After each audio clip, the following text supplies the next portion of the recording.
You really thought a chair could buy you love? Pathetic. Her words sliced through the clinking of silverware, louder than any knife against porcelain. My own mother, fresh from surgery, weak yet sharp as a blade, looked at me like I was dirt beneath her feet. The $3,500 wheelchair I had researched, chosen, and bought with trembling hands was parked right there beside her. And she told me to return it.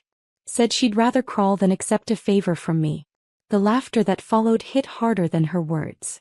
My husband's chuckle blended with my brother's smirk, my sister's snort. A symphony of humiliation orchestrated at my expense. Hi everyone. My name is Lila Carter. I'm 29 years old. And in that moment, sitting at a long oak table under the soft glow of chandeliers, I asked myself a question that felt like a blade resting on my own throat. What kind of mother despises the daughter who bends her back to lift her up? I tried to breathe evenly to steady the shaking inside my chest. The room smelled of roast beef and buttered rolls, but all I could taste was iron, that faint bitterness of betrayal flooding my tongue. My fingers curled around my napkin, knuckles bone white. I didn't cry. I didn't plead. I didn't even defend myself. Instead, I stood quietly, stacking plates with robotic calm, like a servant in my own family's home. The laughter didn't stop. It grew, feeding on my silence, mistaking it for weakness. My husband didn't meet my eyes. He just kept laughing like he'd been waiting for this spotlight moment where he belonged to them more than to me. When I wheeled that chair out the door, no one tried to stop me. No one even noticed the way my chest rose and fell like a storm trying not to break. The night air outside was crisp, burning my lungs as I loaded the chair into my car with hands that refused to tremble. But I knew this. The humiliation wasn't over. Not yet. Because by the next morning, their own security cameras would reveal something that would silence their laughter forever. And I couldn't wait to watch it happen. The next morning arrived cloaked in silence. The kind of silence that doesn't feel peaceful. It feels pregnant, like the air is holding its breath. My phone buzzed before my alarm even rang. A text from my brother, then another from my sister. The words were sharp, clipped, desperate. Lila, did you come back last night? I stared at the screen, my stomach tightening. My mind replayed the dinner table humiliation, every laugh, every dismissive glance. My mother's face, cold, unyielding. My husband's shoulders shaking with laughter he never dared share with me before. And now this. I sat up, heart hammering. Come back. I whispered to myself. What exactly did their cameras catch? Hi, it's still me, Lila Carter. The girl who gave her mother mobility only to have it spat back like poison. The girl who swallowed humiliation in front of her entire family. And now apparently the girl they all thought had snuck back in the night. I pulled up my email, my messages. Nothing but their frantic pleas. We need to talk. You crossed the line. Tell us why you did it. My pulse quickened. I didn't move from the edge of my bed. Instead, I let the storm build inside my chest. My curiosity tangled with something darker. Satisfaction. They thought it was me. They were sure of it. The image played in my head before I even saw it. Security cameras flickering to life, catching shadows creeping through their front lawn. My mother's pristine home, invaded by something they couldn't explain. And me, quietly asleep miles away. My phone rang. This time my husband's name lit up the screen. My throat burned as I answered, letting silence sit between us like an executioner sharpening its blade. Lila. He hissed, his voice lower than I'd ever heard it. What the hell did you do last night? They've got you on camera. I smiled, though he couldn't see me. My voice came out steady, calm as glass. Funny. Because I was here the whole night. And I've got the receipts to prove it. The pause that followed was thick, heavy. He wasn't calling to ask if I did it. He was calling because they were terrified. And for the first time in years, I wasn't the one choking on fear. Because whatever those cameras had captured, it wasn't me. And I was about to let them all unravel under their own paranoia. That evening, my sister finally sent me the footage. Her message was shaky, almost incoherent. Tell me this isn't you. I tapped the video open. The familiar view of my mother's driveway flickered onto my phone screen, the timestamp glowing like an accusation. Midnight. The moonlight spilled across the pavement, catching the edge of a figure wheeling a chair. My heart stopped. The shape was unmistakable. Someone in the dead of night, pushing the very wheelchair I had taken back right up their front steps. The wheels creaked, the frame glistened under the porch light. The figure's face, though, was a blur. No features. Just a shadow moving with a steady, deliberate grace. I leaned closer, searching for the flaw. My pulse pounded in my ears. Every few seconds the camera glitched like static rippling across an old TV. The kind of glitch you'd expect from tampered footage. "Lila." My sister's voice message followed, breaking through the silence. She sounded more terrified than angry. "It looks like you. The hair, the coat. Why would you bring it back just to leave it there?" I stared at the frozen frame. My coat. My height. Even the way the figure tilted their head. It mirrored me too perfectly. My lips parted, but no sound came. Inside I felt the old ache. The need to defend myself, to explain, to beg them to believe me. But another part of me, darker, sharper, rose instead. Let them believe it. Let them spiral. Because for once their weapon wasn't aimed at me by my own hand. It was aimed at them by something else. Something that wanted them unsettled.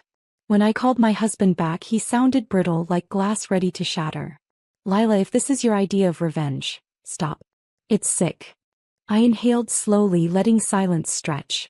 Then, with ice in my voice, I said, "If you think I'd waste one more night on that house, you don't know me at all."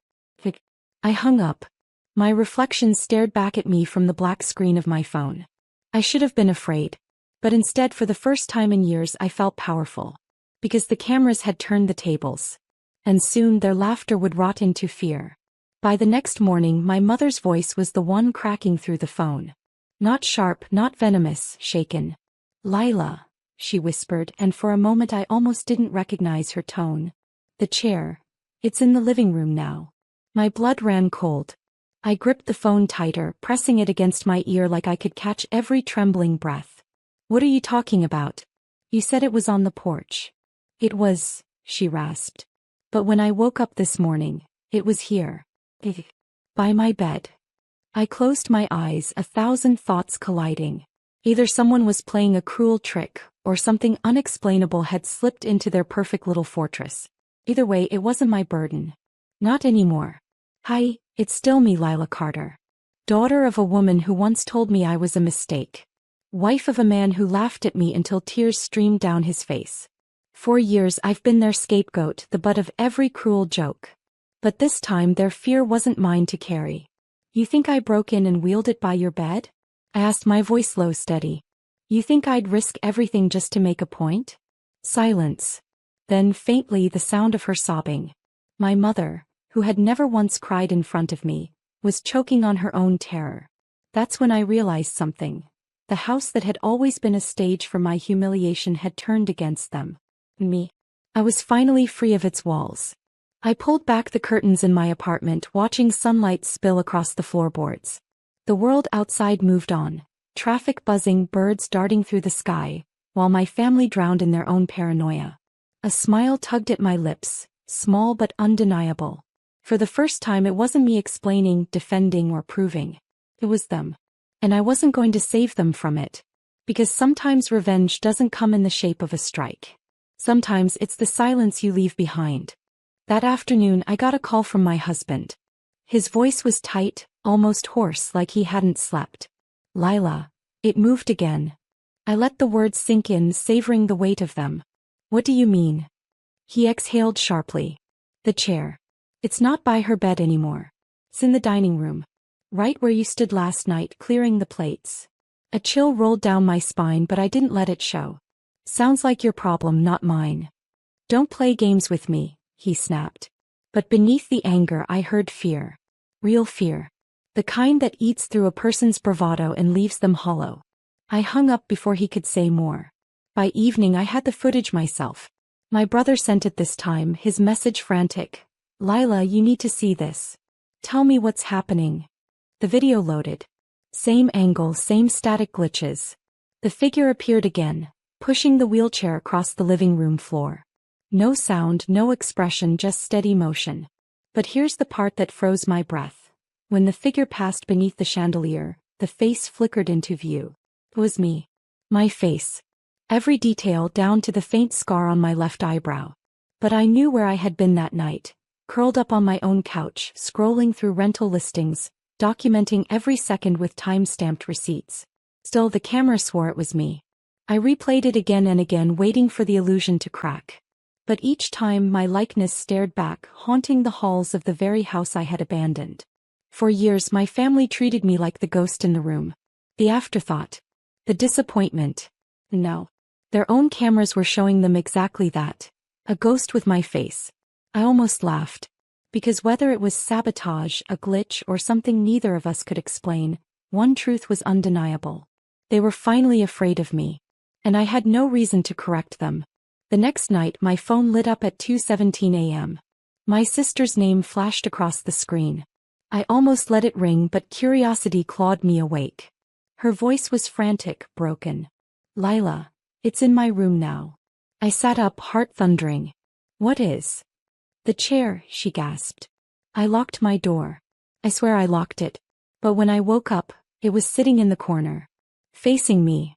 I closed my eyes, picturing it. That polished metal frame gleaming in the dark. The vinyl seat turned into a silent witness. My sister, who had laughed the loudest at dinner, now reduced to stuttering breaths in the middle of the night. "I told you," I whispered, my voice calm, controlled. "This isn't me." "Then who, what?" she choked, but the line cut out before she finished. I leaned back against my pillows, staring at the ceiling. For years I had been the one left speechless, silenced by their cruelty. Now the silence was theirs. By morning the family group chat was chaos. Messages flying back and forth, each one sharper, more hysterical. "Mom swears she heard it creak down the hallway. Check the cameras again, it's there every night now. If Lila's not doing this, then who is?" I didn't reply. I wanted them to sit in that uncertainty, to feel what I had felt my entire life. Unwanted, unseen, yet constantly accused. Still me. Lila Carter. The daughter they tried to break. The wife they laughed at. The sister they mocked. No. The ghost in their minds. I walked to the window and looked out at the city lights.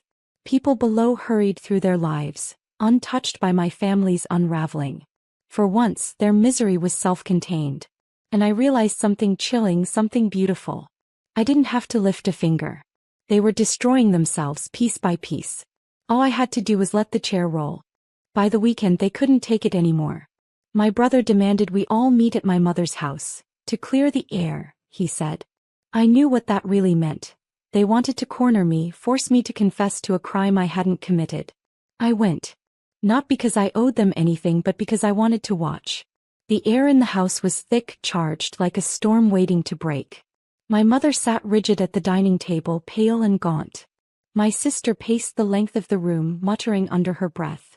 My husband stood apart, arms crossed, eyes darting to me with suspicion he didn't bother to hide.